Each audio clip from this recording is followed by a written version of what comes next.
Buenos días a todos. Hoy tendremos a los niños aquí con nosotros. Normalmente no están, pero ya sabéis que los niños suelen moverse más que los abuelos. Así que simplemente que lo tengamos en mente. Es un privilegio tenerlos aquí también con nosotros. Son parte de nuestra comunidad. Se moverán, harán ruido, pero es importante que cada uno de nosotros prestemos atención en lo que tengamos que prestar atención. Y de esa forma ellos también esperamos que puedan disfrutar de este tiempo. Todos sabemos que para ellos los mensajes nuestros son demasiado largos, a veces aburridos. Pero esperamos que ellos puedan aprender algo también importante esta mañana. Hemos iniciado el culto esta mañana y nuestra hermana Aurori nos ha recordado una paradoja en el día de la resurrección. Los que fueron al sepulcro, que es un lugar de muerte, lo que encontraron fue vida. El lugar de la muerte se convirtió en el lugar de la vida. Esta semana que hemos estado viviendo, supongo que todos habréis visto acerca de las procesiones y las celebraciones de la muerte, de la pasión de Jesús, etc. Y realmente al ver todas esas escenas, me he preguntado hasta cuándo y hasta dónde esta gente entiende lo que significó la cruz de Cristo. Realmente el significado de la cruz de Cristo nos presenta diferentes paradojas, y lo hemos visto en el texto que hemos leído. La Biblia en sí contiene muchas paradojas, contrastes que a veces parecen contradicciones. Por ejemplo, el que se humilla será exaltado. El que pierde su vida la ganará. Es importante entender también cuál es el significado de la cruz, porque es la cruz la que permite la posibilidad de la resurrección. Sin cruz no hay resurrección. Cristo tenía que morir para ser resucitado, y la cruz proveyó la posibilidad de la muerte de Jesús para que la resurrección de Jesús se produjese, si no, jamás se hubiera producido. Pero es precisamente esa resurrección la que es la esperanza contra toda naturaleza, la esperanza para el ser humano. El apóstol Pablo, allí en la primera carta a los Corintios, recuerda: si Cristo no resucitó, vana es nuestra fe. Estamos perdidos. La resurrección de Cristo es el hecho histórico más significativo y más importante de la historia de la humanidad. Esa resurrección fue provista gracias a la cruz. Y la cruz fue la profecía cumplida en Génesis capítulo 3, versículo 15, cuando Dios dijo, enfrentándose a la serpiente que causó el pecado de Adán y Eva y que por tanto la herencia de todos nosotros, dijo: pondré enemistad entre tu simiente y la simiente de la mujer. Tú le herirás en el talón y ella te herirá en la cabeza. Ese evento, ese enfrentamiento entre la simiente de la mujer y la simiente de la serpiente se concluyó en el Calvario. Ahí Jesús fue herido en el talón, pero ahí Jesús venció sobre el poder de aquel que tenía el imperio de la muerte, tal como nos recuerda el libro de Hebreos. Así que vamos a hacer un repaso y un recordatorio de algunos de los aspectos que tiene que ver la cruz para nosotros. La cruz romana era un instrumento de castigo. Era un instrumento para destruir a aquellos que eran considerados como criminales. La cruz romana en sí no tenía misericordia de nadie. Quien subía a la cruz romana inexorablemente tenía que morir. El fin de la cruz siempre era la muerte. La cruz no ofrecía diálogo ni había ningún tipo de misericordia. La cruz cumplía siempre el patrón suyo y destruía el patrón de aquella persona que había subido sobre la cruz.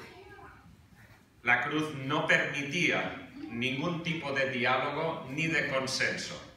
Siempre cumplía su objetivo, que era la muerte. Por eso los cristianos, los primeros cristianos, sobre todo el apóstol Pablo nos recuerda en todas sus cartas, la cruz es el mensaje del Evangelio. Predicamos a Cristo y a este crucificado. La cruz era un escándalo para los judíos. No podían soportar que el Hijo de Dios muriese en una cruz, porque estaba escrito en el Deuteronomio capítulo 23, maldito todo aquel que muere en una cruz, en un madero. Así que nos damos cuenta de que la cruz no solamente mataba a la persona, sino que mataba la reputación de la persona. La persona que moría en una cruz lo perdía todo. Perdía la vida, pero perdía también su reputación. Su nombre era borrado de la historia. Era una ignominia. Nadie quería morir en una cruz porque eso significaba la aniquilación total de la identidad de esa persona en la historia. Y fijaos, hoy en día, aquel que murió en una cruz, esa es otra paradoja, hoy en día toda la humanidad celebran su resurrección. No sé si lo entienden o no lo entienden, pero es curioso que la cruz pretendía borrar el nombre de Jesús de la historia y lo que hizo simplemente fue exaltar su nombre gracias a la resurrección. Veamos tres contrastes que aparecen en esta historia de la cruz en el momento en que esto ocurrió. En primer lugar, el primer contraste lo encontramos en aquel letrero que puso Pilatos sobre la cruz. Este es el rey de los judíos. Este es el rey de los judíos. Quien estaba ahí crucificado, según Pilatos, es el rey de los judíos. Realmente las cruces no fueron construidas para los reyes. ¿Fueron construidas para quién? Para los criminales. Pero quien está arriba, y tal como nos recordó el pastor el domingo pasado, es el rey de reyes, es el Señor de señores. Y quienes están abajo son los criminales. Es ese contraste. La cruz no era para los reyes, era para los criminales, pero quien sube arriba es el rey. El apóstol Pablo nos dice allí en la carta a los Gálatas que él fue hecho maldición para que nosotros fuésemos hechos bendición. Él no llevaba la simiente del pecado que llevamos tú y yo en nosotros y toda la humanidad. Él era limpio porque su engendramiento fue un engendramiento sobrenatural cuando el Espíritu Santo engendró en el seno de María a la persona de Jesús. Por tanto, como ser humano, y tal como él se presentaba casi siempre, el Hijo del Hombre, él, sobre todo en el Evangelio de Lucas, aparece 23 veces con ese título. Él siempre se define como el Hijo del Hombre. Es el Hijo de Dios, pero es el Hijo del Hombre también, tratando de enfatizar su humanidad, que realmente él era un ser humano. Él era hombre y verdadero Dios. Pero realmente es él el que sube a una cruz para entregar su vida por la humanidad. Pero él es el rey y es el Hijo del Hombre. Ambas cosas. Y estando allí en la cruz, nos encontramos con que los criminales están abajo y le condenan al que es rey, al que es justo. Y es interesante también que en el relato que hemos escuchado, uno de los centuriones, al ver el escenario que se produce, él presiente: este hombre verdaderamente era justo. Es curioso que eso venga de palabras de un centurión.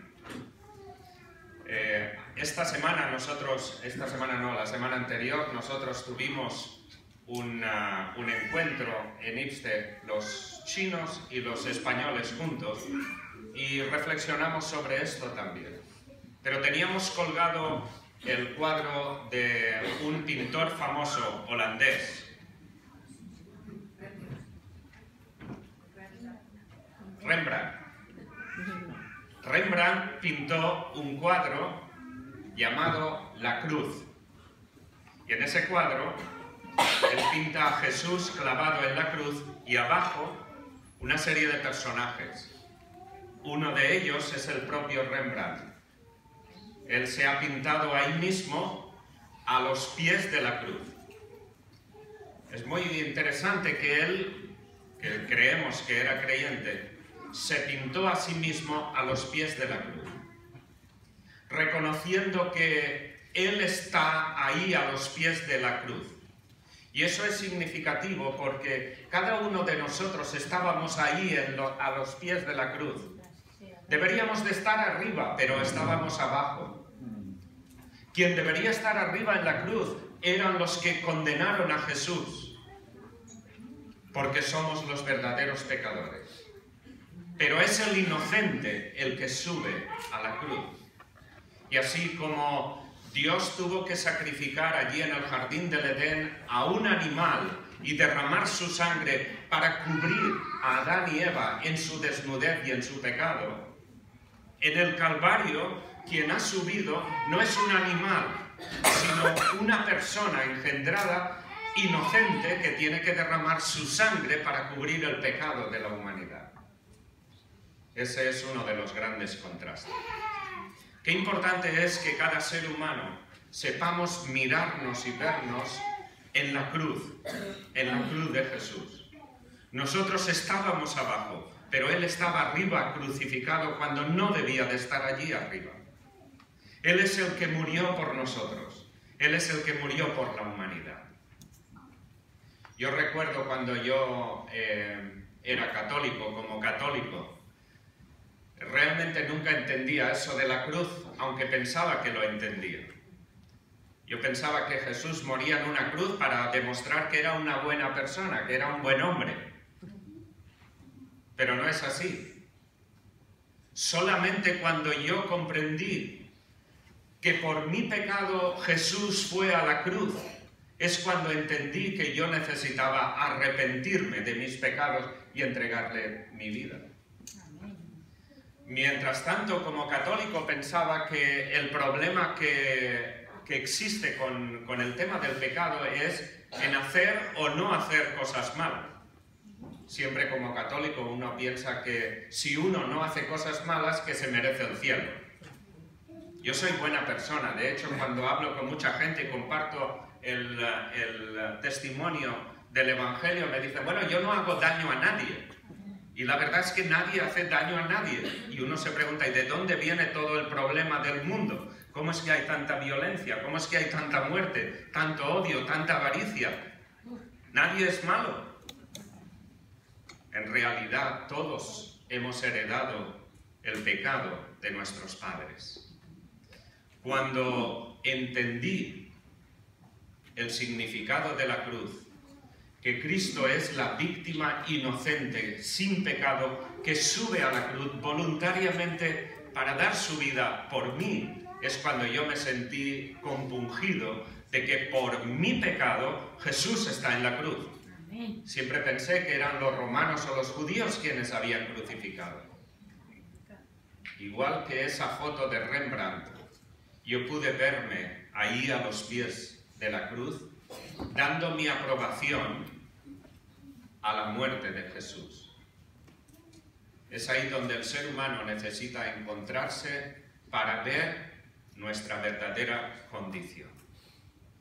Es entonces cuando aparece esa contradicción, esa aparente contradicción, esa paradoja de que el Rey de Reyes está ahí, el Creador del mundo está ahí, y está como un culpable, condenado, pero realmente los condenados estamos abajo.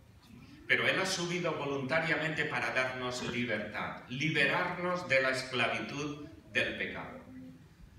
Jesús dijo a unos judíos que habían creído en Él en cierta ocasión: si vosotros permanecéis en mi palabra, conoceréis la verdad, y la verdad os hará libres. Seréis libres, seréis mis discípulos y encontraréis la verdadera libertad. Los judíos que habían creído en Él dijeron: nunca hemos sido esclavos, aunque eran esclavos de Roma en esos momentos. La peor esclavitud es aquella que viene en el interior del ser humano.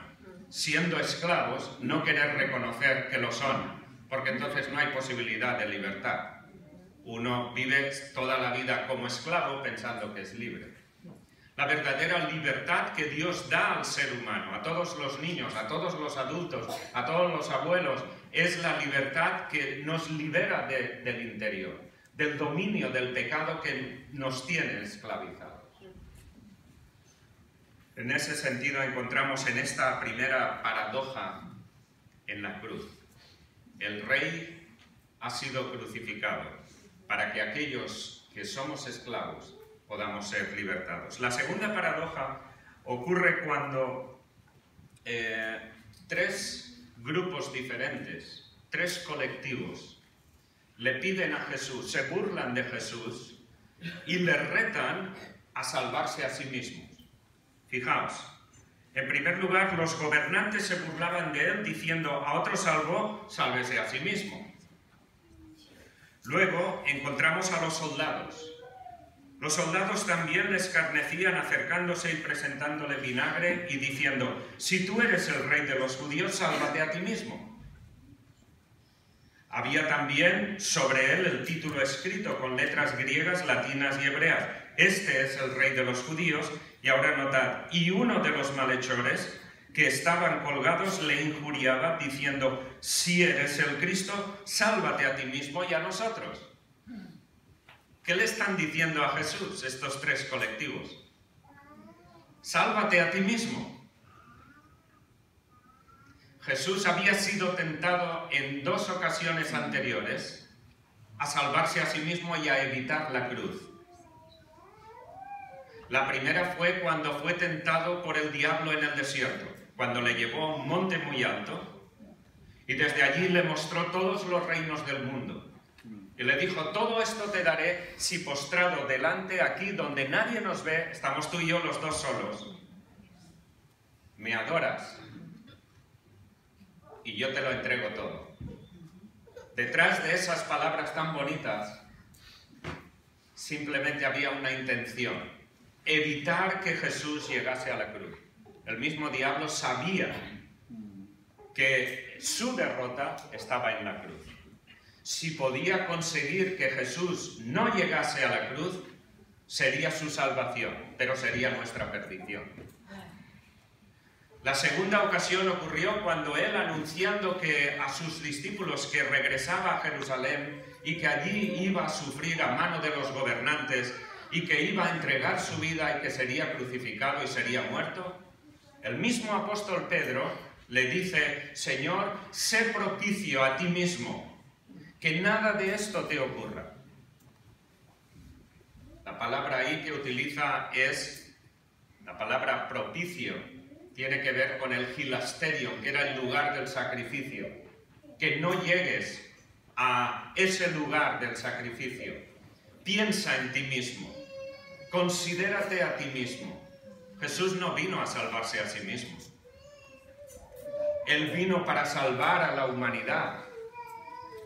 Él en sí, el Rey, tiene todo el poder. Y como él dijo a los apóstoles cuando le decían: ¿pero cómo va a ocurrir esto? Y alguien le insinuaba que evitase todo eso. Y Jesús le dice: ¿acaso crees que no tengo poder para clamar al Padre y Él me dará las legiones necesarias para librarme de esto.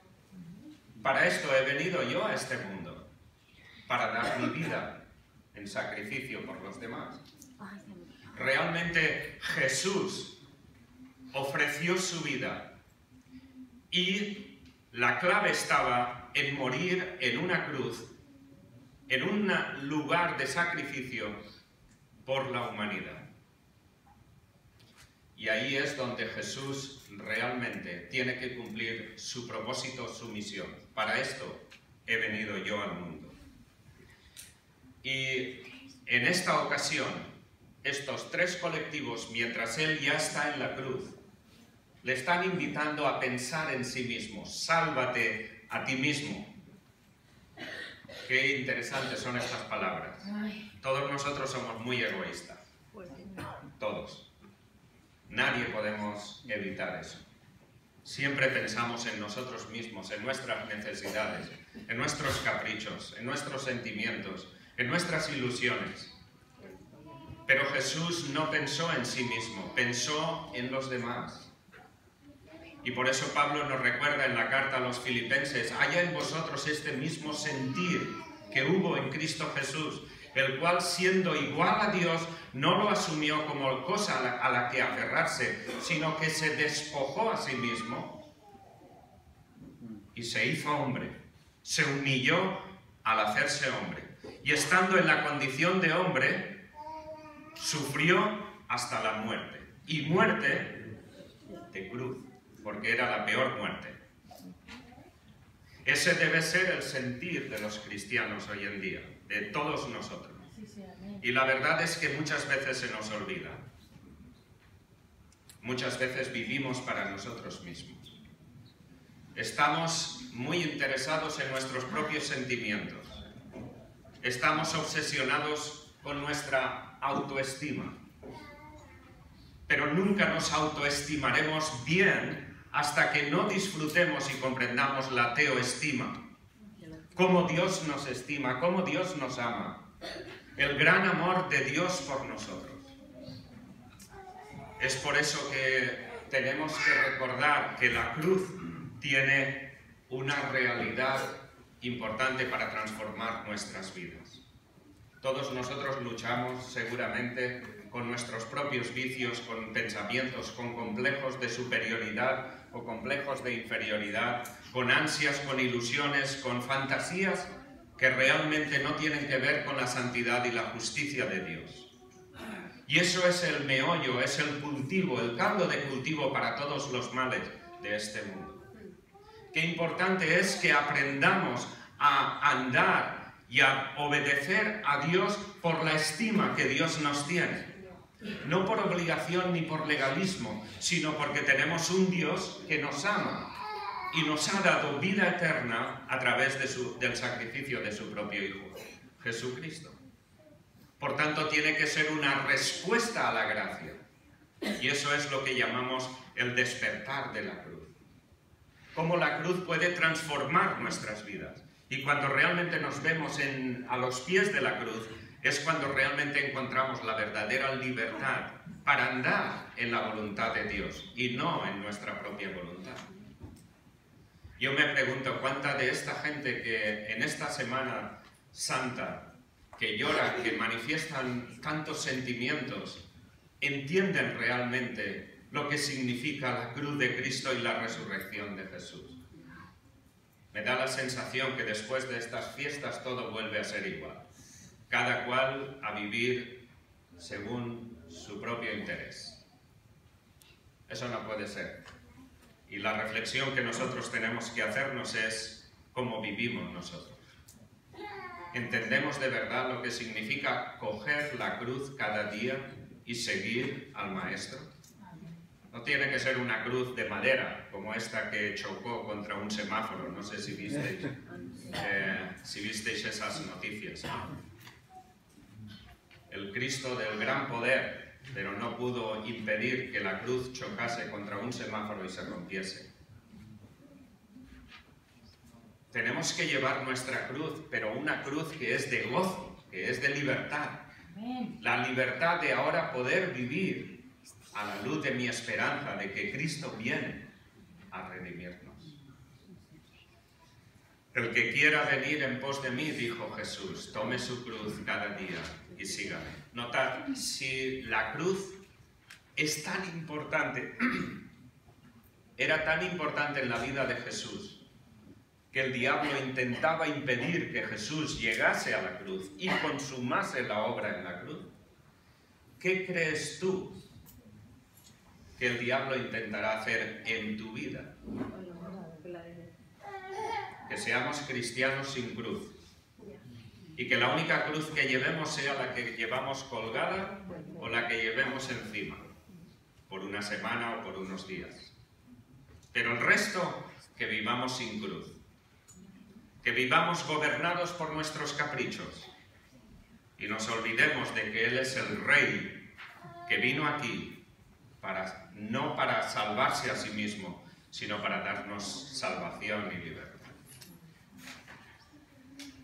Y finalmente, la última paradoja, la encontramos en aquel ladrón que fue precisamente en la cruz donde iba a encontrar la vida. Es el ladrón que tiene que confrontar a su compañero de fatigas o de éxitos, al otro ladrón. Es ahí donde este ladrón encuentra la lucidez, encuentra la luz, la reflexión y la comprensión de qué es la vida y cuál es el significado de la vida. Los tres van a morir, ahí están colgados. Los dos ladrones a los lados, Jesús en medio. Los tres suspendidos entre el cielo y la tierra. Desde ahí han oído los dos las palabras de Jesús, cuando Él ha dicho al principio, Padre, perdónalos, porque no saben lo que hacen. No lo saben. O sea, no entienden. No hay entendimiento, no hay razonabilidad. Un ladrón insulta a Jesús, pero el otro ladrón le viene la razón, empieza a pensar. Es como aquel hijo pródigo, aquella parábola del hijo pródigo, que estando en medio de los cerdos, estando cultivando ahí la vida, o simplemente viviendo la vida en medio de un ganado de cerdos, dice el texto, volvió en sí, tomó contacto con la realidad. La cruz lo que hizo fue a este ladrón entrar en contacto con la realidad, darse cuenta qué es la vida. ¿Qué es la vida? ¿Qué significa la vida? Desde luego el ladrón sabe que la cruz no le va a perdonar. Su fin lo tiene claro, es la muerte. Jesús va a morir, nosotros vamos a morir, pero es ahí en la cruz donde realmente la luz aparece y es el despertar. La cruz tiene el poder de hacernos despertar de nuestro letargo, despertar de nuestra oscuridad y abrir nuestros ojos a la esperanza. Es ahí donde el ladrón, fijaos en el proceso que se sigue. En primer lugar, aparece el temor de respeto a Dios. Y lo primero que le dice a su compañero de fatigas es, ¿no temes tú a Dios aún estando en el mismo lugar de la condenación? Este hombre ha empezado a despertar temor acerca de Dios. Pero no confundamos el temor con la fobia. Es el temor que está motivado por el amor y por el respeto, la reverencia. Para que lo entendamos. Si tú amas a alguien, tienes temor de hacer algo que ofenda a esa persona. Si de verdad amas a alguien, tu temor por esa persona es a hacer algo que pueda ofenderle. Por tanto, cuando el ladrón habla de temor, no habla de una fobia o de un miedo o cómo agarrarse a un clavo ardiente.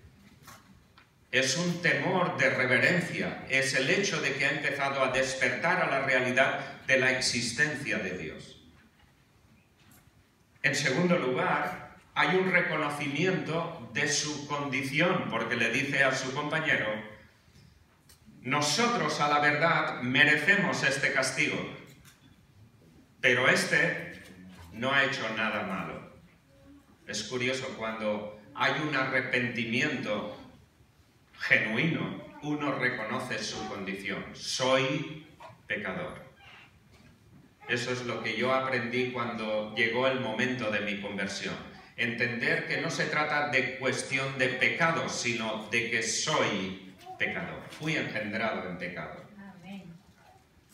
Y por tanto, cuando uno reconoce que es pecador, entiende que por su culpa Cristo está en la cruz.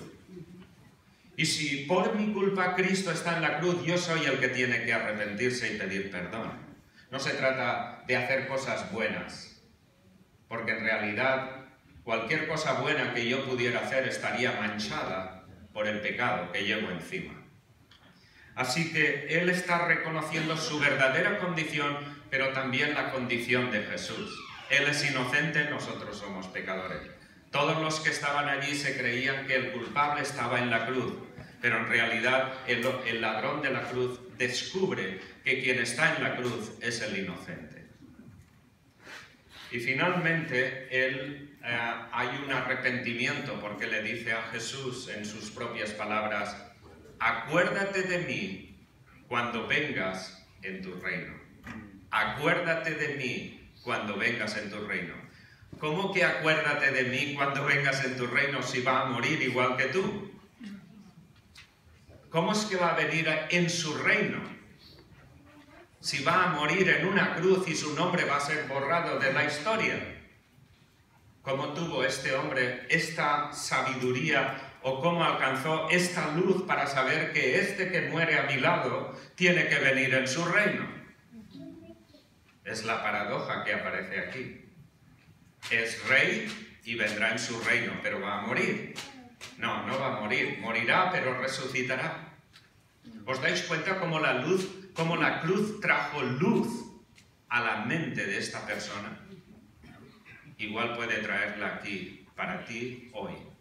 Si tú te acercas a la cruz y en la cruz ves a Jesús clavado en tu lugar, igual que Rembrandt lo vio claro y se pintó a los pies de la cruz, tú puedes hoy pintar tu propia historia y a partir de hoy tu vida ser diferente, ser transformado y liberado de la esclavitud del pecado desde adentro, de tus propias pasiones, de tus propios vicios, de tus propios caprichos, de tu propia perspectiva, y ser liberado a una vida nueva.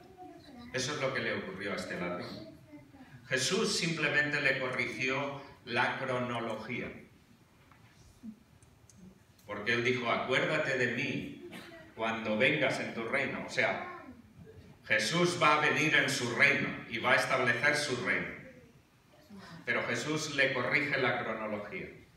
No me acordaré de ti cuando venga, porque hoy mismo tú estarás conmigo en el paraíso.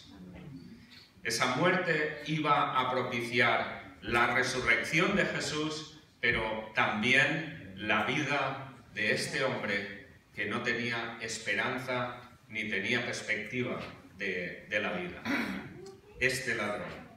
Así que la muerte abrió el camino para la vida. Y a través de la cruz, este hombre encontró la lucidez para entender quién era él y quién era Jesús. Y es ahí en la cruz donde tú podrás realmente descubrir quién es Jesús. Esto nos tiene que llevar a todos nosotros, creyentes y no creyentes. Porque todos nosotros, como he dicho, somos cada uno de nosotros, yo y mis circunstancias. Y cada uno de nosotros llevamos una mochila encima.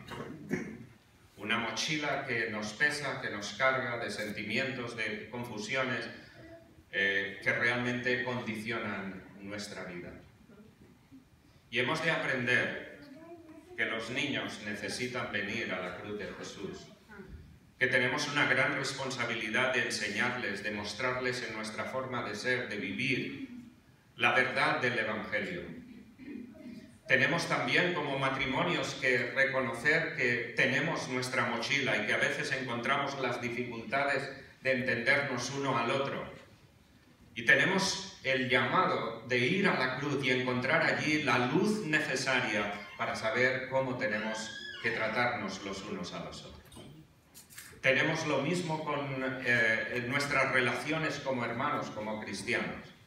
Tenemos que hacer lo mismo con nuestras relaciones con aquellos que nos rodean. Y tenemos que saber en quién hemos creído. No dejarnos llevar simplemente por un mundo que funciona en base a su estado emocional. Nosotros hemos de saber vivir por nuestra fe en quién hemos creído. Si leéis bien las epístolas del apóstol Pablo, os daréis cuenta que él no habla tanto de sentimientos. Habla de convicción. Yo sé en quién he creído. No se trata tanto de yo siento en quién he creído. Lamentablemente muchas de las canciones que a veces cantamos hablan mucho de sentimientos, pero la realidad es que como cristianos estamos llamados a ser cristianos que piensan y que sienten, pero que sienten según la lucidez de los pensamientos. Es importante que entendamos eso, porque si no, la cruz no tiene ningún sentido. O sea, todos vamos a despreciar la cruz.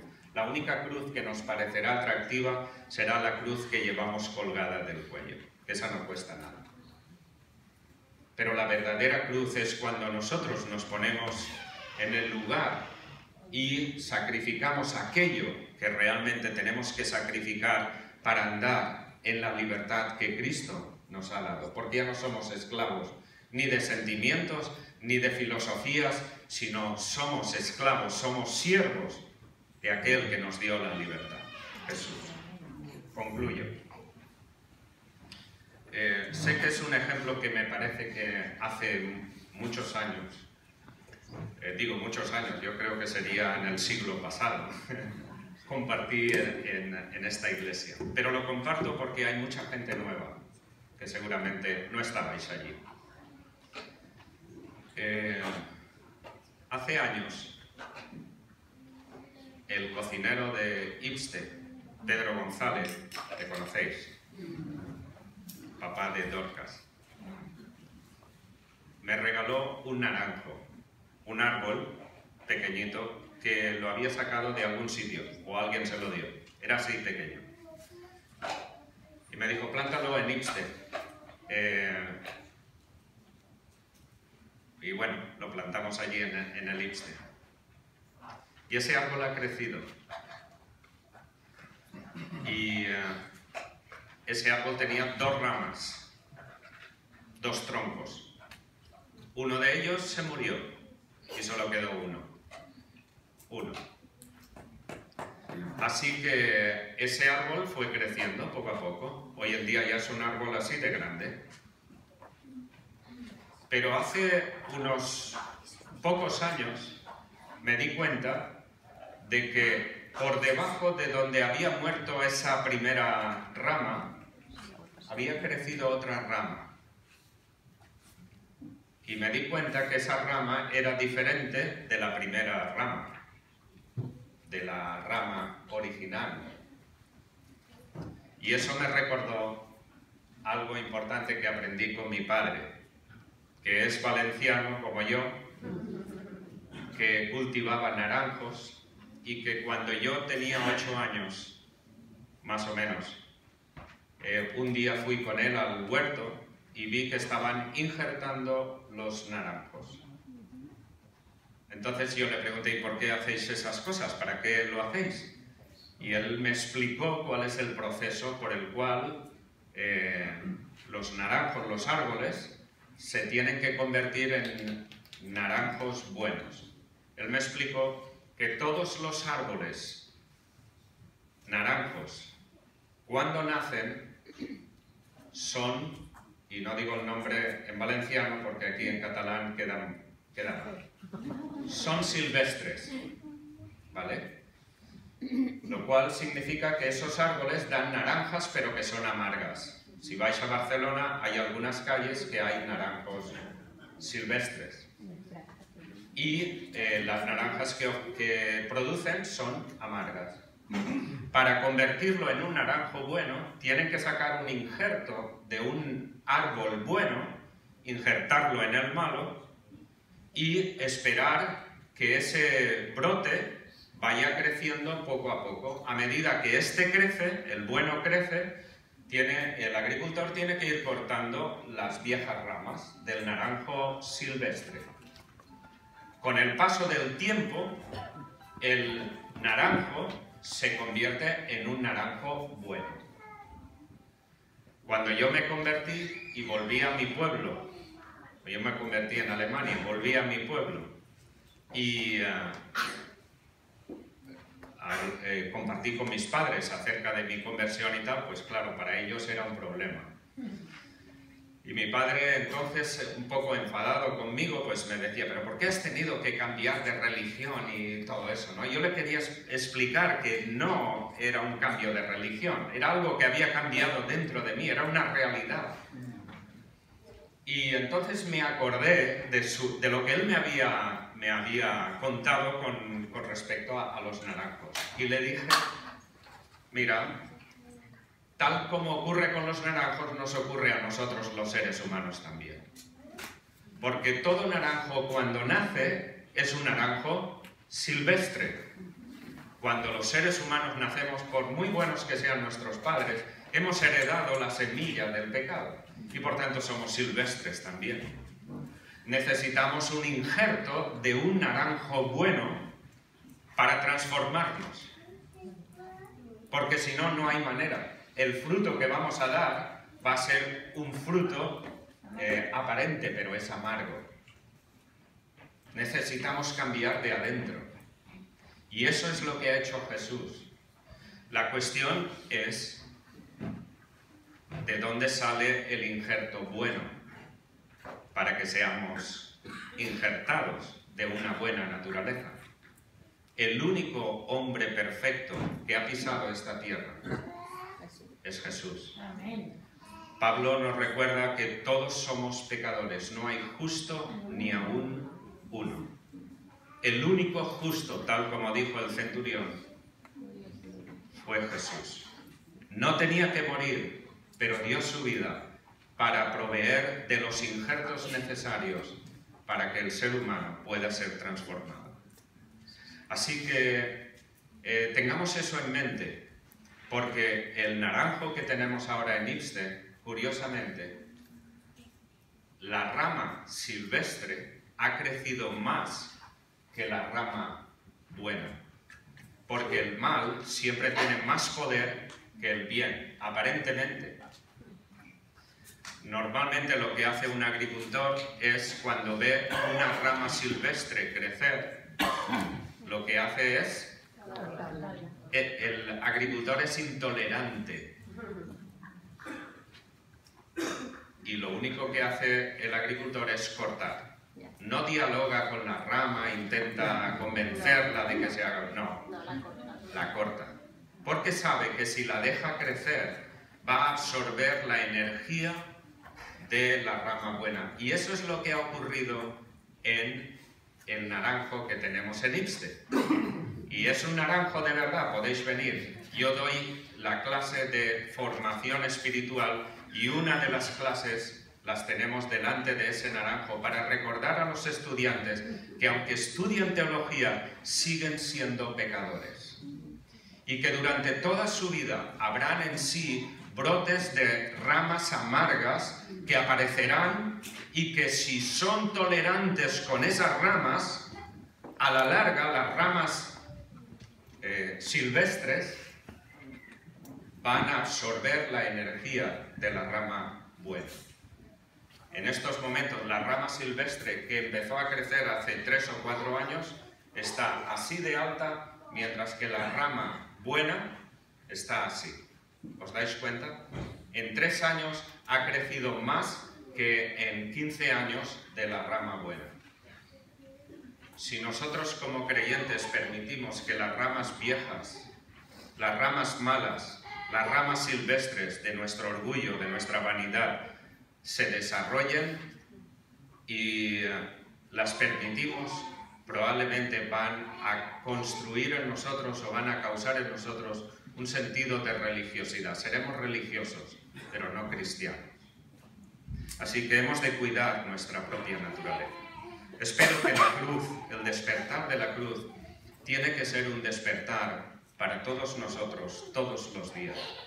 No solamente en nuestra conversión. Tiene que ser el caminar con Cristo. El que quiera ser mi discípulo, tome su cruz cada día y sígame. Así que, hermanos, todos estamos en esa lucha. No por subir aquí y predicar, uno ya está santificado. Yo tengo que luchar también con mis ramas silvestres. Y os aseguro que tengo ramas silvestres que aparecen constantemente. Algunas veces paso tiempo y las permito y tal, pero al final te das cuenta de que no puedes jugar con ellas. Si las dejas, al final te pueden controlar. Así que, hermanos, vamos a terminar con una oración y gracias a todos los niños, se han portado de maravilla y espero que la historia del naranjo la recordéis toda vuestra vida. ¿Vale? Vamos a orar. Padre, gracias por este tiempo aquí juntos y por la oportunidad y la libertad de poder reflexionar en tu palabra. Señor, necesitamos tu sabiduría y necesitamos que tu Espíritu Santo nos recuerde estas cosas constantemente, porque tú eres lo más importante para nosotros. Tú has transformado nuestras vidas y ahora nuestras vidas te pertenecen. Queremos caminar contigo mientras estamos aquí y que tu presencia nos acompañe cada día en nuestros hogares, en nuestros trabajos, en cualquier lugar donde nosotros nos encontremos. A ti queremos darte la honra, la gloria que solo tú mereces, esperando que tú vengas pronto. Por medio de Jesús. Amén.